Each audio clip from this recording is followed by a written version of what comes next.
Proses bungkus si tempe bengok, guys. Di bengok wis tak kukus, wis tak iragi. Tempe bengok dibungkusnya yang godhong jati. Persiapan tali gunaleni dibungkusi. Iki bengok wis digodhog, dikum terus dikukus dirageni. Daripada tempe deli tempe liyane panas tempe bengok dibacem dilalapi lombok nggo wedangan wis sedap banget.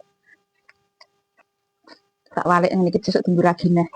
Sing njaba dikake jero. Dadi tunggu ragi meneh. Hasilnya ngene iki, guys. Terus dibungkus nganggo godhong iki, guys. Iki tak sepilke sing wis dadi iki untuk sampah.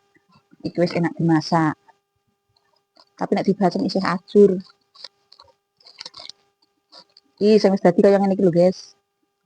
Ini tempe terbuat dari bengok kacang bengok, tempe bengok.